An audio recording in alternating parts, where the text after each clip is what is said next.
Many thanks for staying tuned. It's still the conversation here on Lagos Television. Today, we intend to take a look at the resumption of the old Port Harcourt Refinery. And for a bit of context, this refinery was built in 1965. And of course, its original capacity was 60,000 barrels per day. And the second arm was added in 1985, bringing the total daily production to 210,000 barrels per day. And so what we have back on track at the moment is the old Port Harcourt Refinery, of course, which is to produce 60,000 barrels per day of PMS as well as other refined products.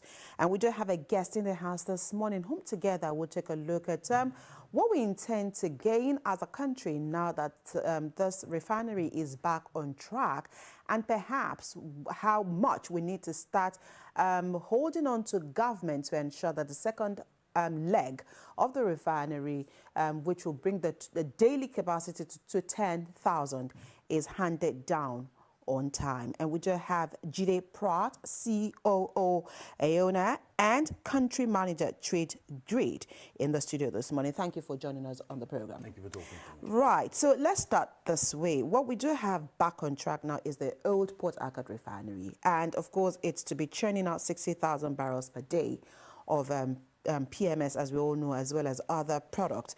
But then what we should actually be seeing at the moment is what we were promised, 210,000 barrels per day. What has happened? Or in your own opinion, what do you think has happened? And does this really call for celebration? So let me start by saying that, and like you rightly said, the input capacity of those two refineries together is 210,000 barrels a day. So that's the input. Right. So when you refine petroleum products, the aim is to feed a refinery with crude and then get what you call distillate. So the output from that refinery will be petrol, PMS, gas oil, which is AGO, kerosene, Right. which is HHK, and some LPG. Is that where you also get jet fuel? Yes, and jet fuel as well. Now, every time a refinery cracks up, and you're so apt at saying that there are two parts of this refinery. So when it was initially built in the 50s, they built just a 60,000 capacity in terms of what it can take in terms of crude. By 1989, they went ahead and added 150,000. So what has been revamped now that has been brought back online, first and foremost, is the 60,000 barrel capacity part of the refinery. Okay. If you read the initial contract when the turnaround was signed in 2021, it spoke to the fact that they would ramp up in terms of revamping. 12 months, 18 months, 24 months, and 44 months. So the aim was that by the end of the 44 months, ideally, that refinery should be up and running as 210,000 barrels per day. Okay. And it should be 90% capacity. Right. What they've done now is, and if you notice, the goalposts had been shifted so many times. Many times. Is it a cause for celebration? Maybe yes and no. And the yes, because finally it's been done. A lot of milestones have been passed. But what it does mean is that every day, the way it is, 1.4 million liters of petrol will come out. 900,000 liters of kerosene will come out. 1.5 million liters of gas oil, which is AGO, will come out. Right. And about, I believe, 2 million liters of LPFO, if my memory is. LPFO is fuel oil. Fuel, okay. So that's where we are. Okay, at the moment, that's where we are. And so yesterday, a lot of Nigerians had also imagined or thought that now that this one part of the refinery was back on track, then it should be some kind of cherry news and that they probably should sell lower than what the Dangote refinery, which is a private facility, is selling. But that doesn't seem to be the case. Why is that? So two things. It's a misconception to think that once you refine locally, the prices will be lower. Okay. And let's take it from two ends. The 60,000 refinery is an old refinery. So what it does mean in terms of refinery efficiency, she doesn't have it. Okay. Now, if you have a new refinery, in terms of refinery efficiency, you have it. However, you have a huge capital expenditure, capex, which you must amortize over time. The Dangote refinery, for instance, could be able to get you the best blend because she's new and efficient. Okay. Look at the 60,000 capacity refinery. If you read the NNPC statement, I think her second statement spoke to the fact that they would blend. So what it means is that the refinery's capacity or efficiency is able to bring out what you call naphtha. Right. Naphtha is basically in raw form. The best way to put it is raw PMS. Now, it needs to be blended to get to optimal, or let me say, on specification product. Okay. So two things are going to happen. They're going to import petroleum products, PMS, and then blend with naphtha.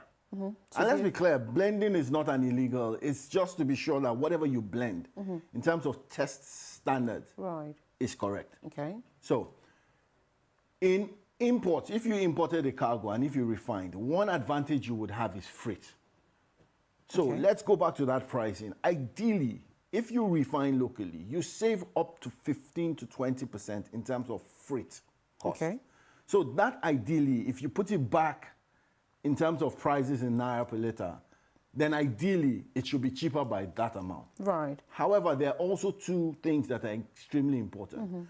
The cost of crude oil per barrel, whether it's sold in Naira or not, the cost of crude oil, and then the exchange rate. So if we're having these conversations around prices today, and look at it that if the exchange rate was 900, it's a totally different conversation. Right. When the Port Harcourt refinery came on stream yesterday, or was it day before yesterday? The price on the portal for NNPC for Port Harcourt was 1,049. So it goes to say that the refinery is back up, but the pricing wasn't. They went ahead and I believe yesterday it was moved to 1,029. Right, there was a drop. There was a drop. But the point is that it's still not as quote and unquote cheap as people would expect. Right. But these are the reasons why it's not. Right, but is this also able to foster some kind of competition? Like a lot of Nigerians are also envisaging that now that the old Port Harcourt refinery is back on track, and then you still have that of Dangote refinery, and then there is a free market like we've been made to believe. Is this also able to drive some kind of competition at the moment? Because again, if between the other day and yesterday we had a price shift of about 20 naira from the NNPCL. Remember last weekend, the Dangote refinery had also dropped 20 naira for the marketers. And so now that this is back on track, is it able to change the dynamics for the business tycoon, Dangote? For me, no, and not yet. Okay. So put it in perspective. If we do from the Port Harcourt refinery, 60,000 nameplate refinery, if they bring out 1.4 million liters a day, if we say Nigeria's consumption, and I mean this needs to be confirmed, is 50 million liters, what it does mean is that is just about 2.4, about 2.6% of the total daily supply of PMS. So it's not significant. Not there, okay. So assume that the 210 capacity is back on stream. Then what that means is that you're moving 3 times that. You're moving to near 10%. So what needs to happen to drive competition is that there needs to be a healthy mix. Right. Between refineries working, so maybe refinery at Warri is back on, maybe Kaduna is back on. Maybe the modular refineries that decide to get catalytic crackers in and want to do PMS at regional level. Volumes is what will drive competition. Okay. Let's be clear. The largest single train refinery in the world is the Dangote refinery. At 650,000 barrels per day. It's not a case of competition. It's a case of they're always going to be 2 steps ahead. That's what it is. But let's be clear. It's not a bad thing. If the premium products are coming out and he's able to, and we look at it, the refinery has been able to kind of drop prices when they need to, step it up when they need to. The mix for competition gets better if more refineries are on ground. Right. So again, I remember that you also did mention here blending and refining. I think there's also a bit of confusion on the part of Nigerians who are not sure whether the Port Harcourt refinery is only blending or refining, although the NNPCL in its release has said, of course, mentioned issues around blending, the naphtha, which you mentioned, and also saying that at the moment the refinery is producing about 4 or 5 products, refining. So can you please break it down? When you say blending, is this another form of refining, or are they 2 different things entirely? Okay, so there are 2 different things in one bucket.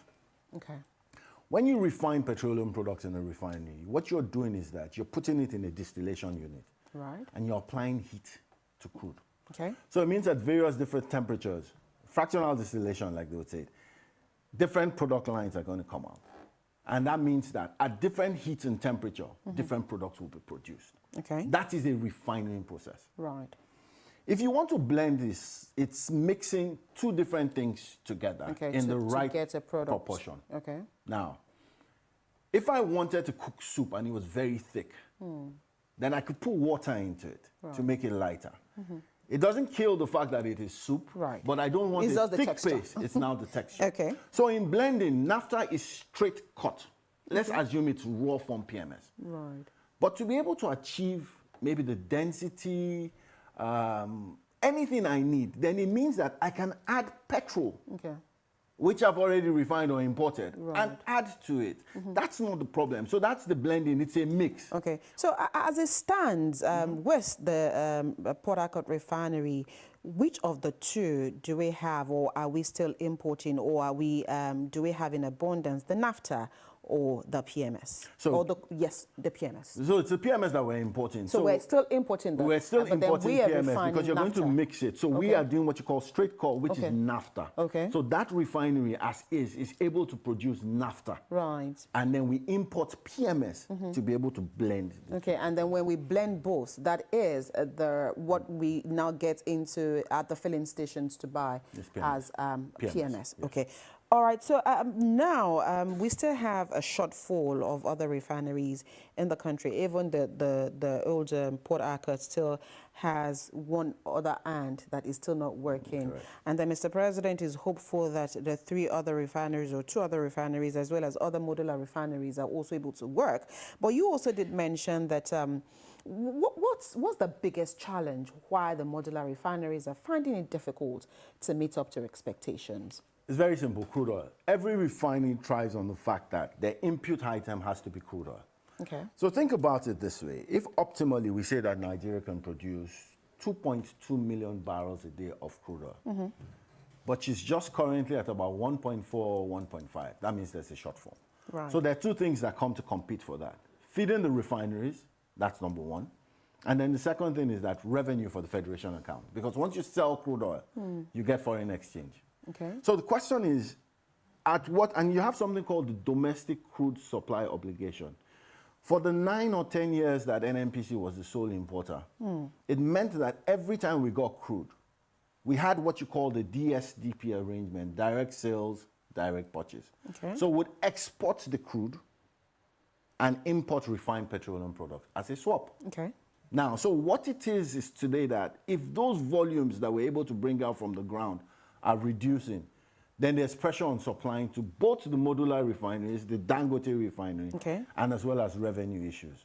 So the single greatest problem, in my opinion, we need to get to 2 million barrels at least. But at the moment, we've been promised that 2 million, maybe 2025, the current refinery should take us to, even though at the moment it's about 1.9, 1.4, 1.5. So as it is at the moment, judging from what we see on ground at the moment, are you convinced that we're able to get to that projection in another year? In my opinion, no. I think we would get to about 1.8. And I mean, it's really clear if you look at what is happening today. Some new oil finds, some people have moved from offshore to shallow.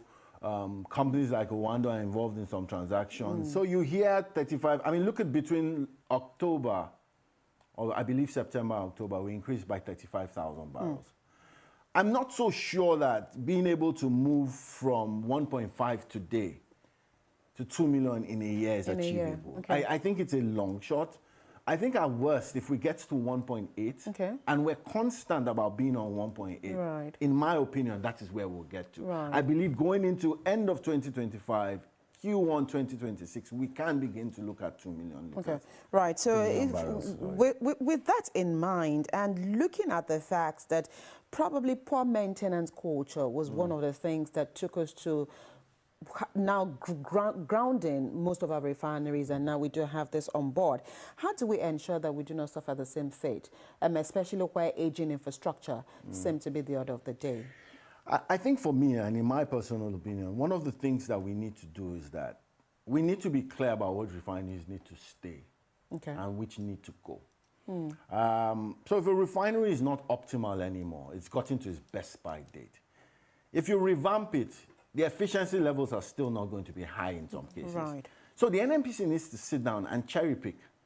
Do I need new funds to come in, private sector participation? Do I need to let go of this total refinery and just let it go? And why is that? Because every time a new refinery comes on board, it's going to be more efficient, and you can't compete with it the older you get. Right. So at a certain period, do we want to sell off the old? Do we want private sector investment where we begin to convert to these refineries and say, okay, this will be good for maybe just gas oil?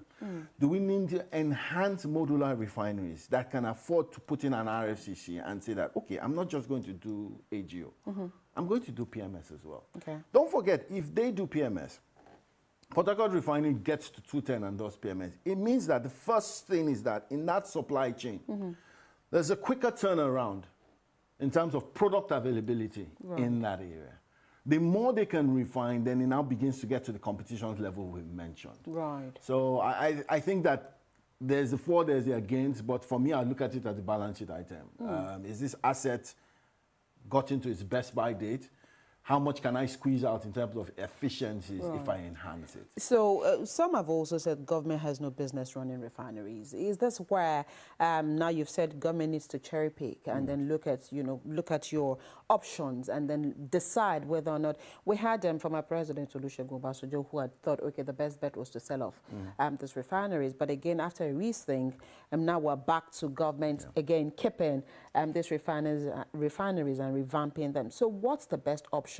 Looking at what other countries of the world are also doing at the moment, who are also into the business of crude exportation, what's the best bet, or is it a one-size-fits-all where governments decides that, okay, we also want to be players in this industry, or we just want to be regulators and allow for the private sector to be fully involved? I think it's a mix of both, and it's an important thing you said when you mentioned other countries. Saudi Aramco runs their oil and gas sector, and they're basically one of the most profitable in the world. But that's not the end to it. You can decide as government to run your refineries, but you must do it on the highest corporate governance standards. If that is not happening, then you need to pull out.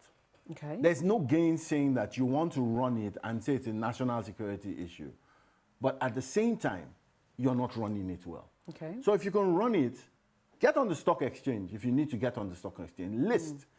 But sadly, the route to listing on the stock exchange is still corporate governance. Right. And if you fail for so long, then the question is that reduce your equity stake. You can still be a player, and then but allow you're just not a others. major, and let others run it. The Nigerian LNG is a typical example. It runs brilliantly well. Right. There's a government participation, there's a private sector. But we've been able to find the mix that allows that company thrive, give profits, and return to shareholders. Yeah, but one would have thought also with the signing of the PIA, things would have been better now that you've mentioned the Nigeria NLG as a case study here. So one would have thought that with the PIA, the downstream sector would also take a cue from that and begin to allow heavy participation from the private sector. Sadly, it hasn't. First, it took us, 12 years to get the PIB into a PIA. But signing the laws and signing, contracts isn't the greatest problem in Nigeria. It's implementation. Right. And we found out that we've constantly failed in implementing. So look at the PIA, for instance, signatures, approvals.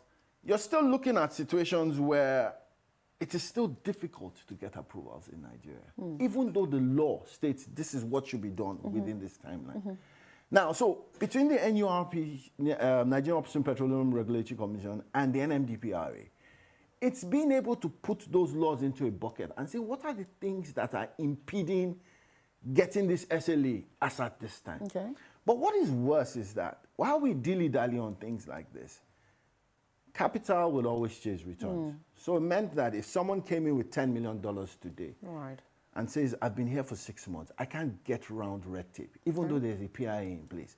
Let me go and try Gabon. Let me go and try Angola. Let me go and try Uganda. It means that that capital will leave. Right. If that capital leaves, then rig count begins to continue to decline. Yeah, so if this is an issue, and then which means that government is not serious about ease of doing business and then asking investors to come into Nigeria and promising return on investment if issues are still around the implementation of the PIA. So how then do we get past this bottleneck? I think the very, very easy way to do this is that the government needs to be a bit more, I'll use the word transparent and open. Okay. So we hear a lot of things in Nigeria where we say, we're going to do, we're implementing. A verb is a doing word. And So that's the simple way. Okay. If you look at it and say, I'm going to get to 1.2, 1.3, 1.9 million. And in the month of January, this is how much we're going to bring on. These are the two things that we're going to do to make sure it happens. And then hold whoever is responsible accountable. Right. If that does not happen, we're just going to keep on talking about things. And sadly, those deadlines will not be measured. They won't be shown publicly. I mean, and you need to be able to click on a website for an agency and say, what has happened over this? Data in Nigeria is poor. Right. You go to the NMDPRA website today, you'd see truck out, you'd see stock for August 2023. And when November 2024. I mean, it's unacceptable. And these are the things that need to change so that everybody is focused. And when the world sees you're focused on timelines, you're focused on implementation, they will give you more time. All right. So is corruption still a big issue? It's never going to go away, in my opinion. Where there's chaos, there's gain. Where people do things and there's no reprimand.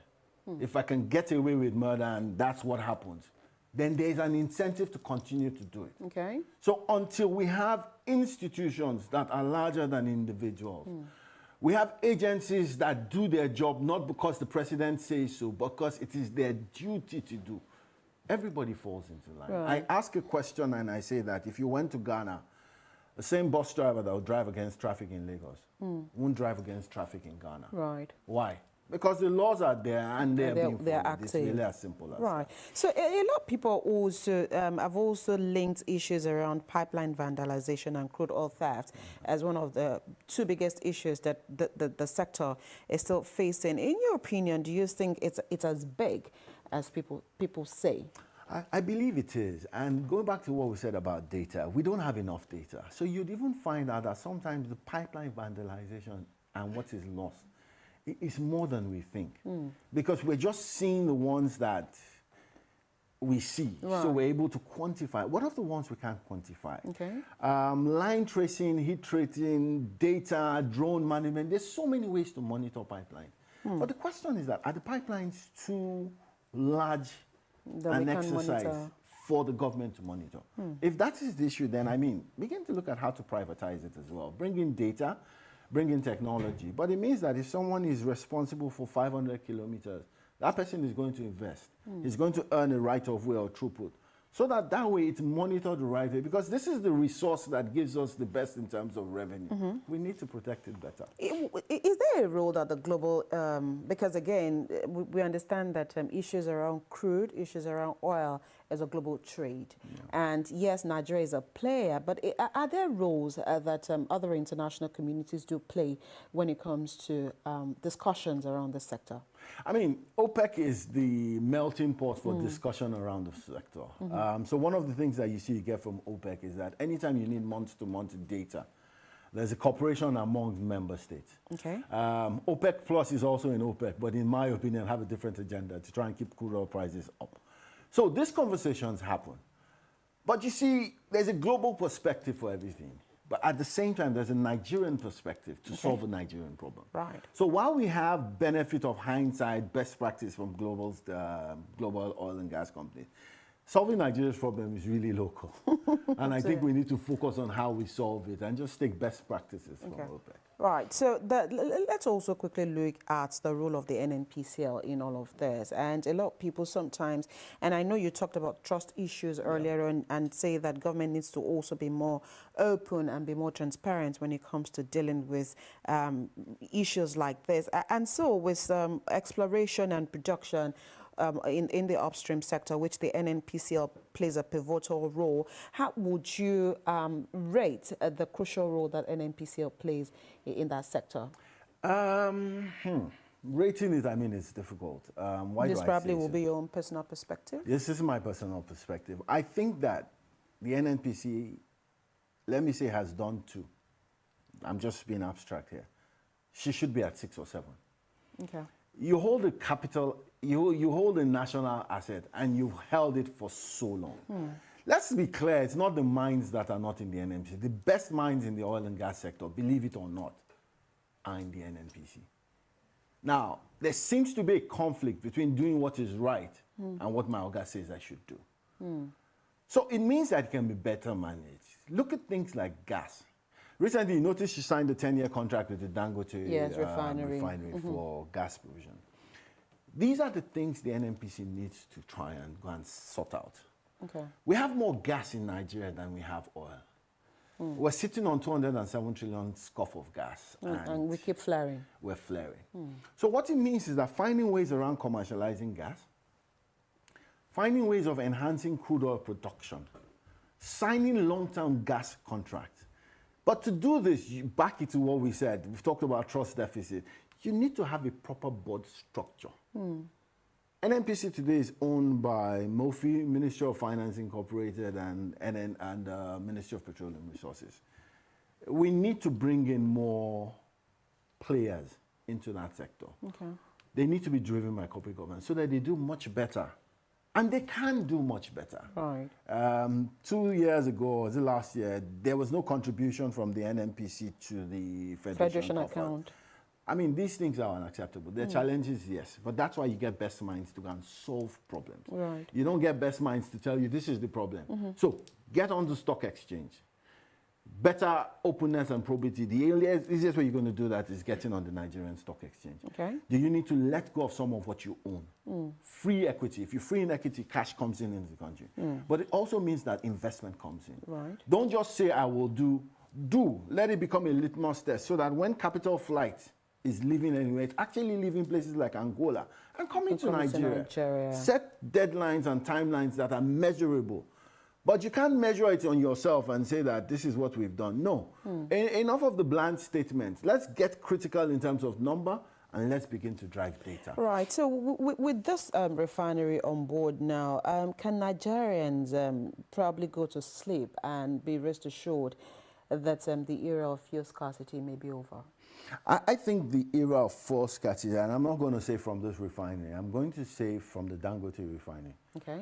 As long as crude is fed into the refinery, I do not believe we should have issues in terms of scarcity. Okay. Pricing is different. What the Port Harcourt refinery, and let's be clear, will do is that for the immediate environment around Port Harcourt, Which they serve.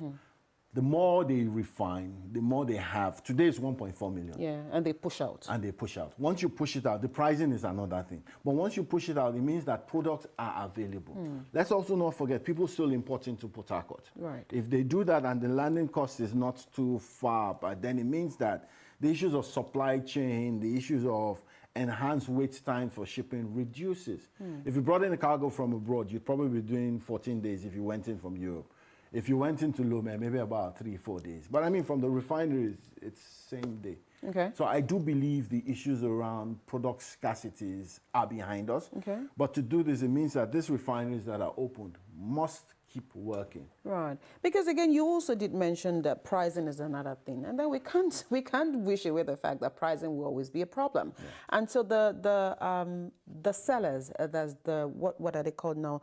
The independent marketers, what role do they play here? Because again, if they are getting from NNPCL and they're also getting from Dangote, and do they still have a say when it comes to pricing and what the pump price they intend to sell, since it is now a free market? I mean, free market, but let's be clear. Ipman, Meman, Dapma, Petron are what you call distributors.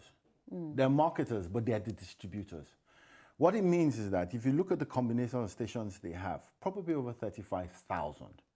So the play is this: if they decide that, look, I'm going to go low in terms of my margin expectations and incentivize by selling more volume, then it means that once they've bought and what they add on. They're going to add transportation to get to the retail station. But there is a margin as well. But don't forget that they all do this based on how much the cost of funding is. Right. So if I'm borrowing at 35%, while I might have good intentions in terms of reducing my price, the truth of the matter is that the bank is going to come knocking when the bank is going to come knocking. So it means in that space, Petron, Moman, and everything, they can help to distribute the product. But I think two things that are fundamental is cost of funds. Right. That affects their business. And if you look at the margins in downstream, I keep on telling people it's very low. So it's a volume-driven game. Right. It's not a margin-driven game. Then things around the fiscal policies, around fiscal and monetary policies, if the exchange rate, I can't say this enough, was at 800, 900. So the exchange rate remains the biggest issue. Factor. Yes. Before we allow you to go, oftentimes the NNPCL is always, when there's an issue, they will be quick to say that we would always ensure that Nigerians have access to petroleum products. And so in terms of energy security for the future, what do you think the NNPCL needs to ensure at the moment, and ensuring that at least there's always the product available to Nigerians? I think the NNPC's greatest task should be how to generate revenue for the nation. Okay. She's got partners in different things she can work with. So look at it, we're talking about refineries. A refinery is a partner. While they can play in it, they can also encourage local and private sector to participate in that space. Crude oil feed. They need to ensure refining continues to happen by making sure modular refineries, big refineries, every refinery that needs crude and can pay for it should be able to get it. Right. That's another thing. They need to commercialize gas more. Okay. That is to increase revenue back into the sport. Because once these things happen, the more money you have, the more money you can spend. Right. Then profligacy at the government hand needs to reduce. We don't need to be, we can't spend money like we're still a rich nation. Right. We need to be clear about what we need to spend and then put in expenditure into things that will produce. And I think that for me is what it is. All right, so we need to let you go this morning. Thank you so much, Jide Pratt, CEO, Aona, and Country Manager, Trade Grade. Thank you so much for finding time to be here on the program today. We appreciate your thought. All right, we've taken, of course, an extensive comment with our guests in the studio this morning, and I do hope that the NNPC will take all of the suggestions that, of course, he's offered this morning. The priority of Nigerians will be to ensure that there's always stability in that sector. You buy what you want to buy. Adebimpe, you continue to buy the liters that you can buy, Abi. Irrespective of how much it is, let the products, let it be available. We'll take a quick break. The program returns shortly.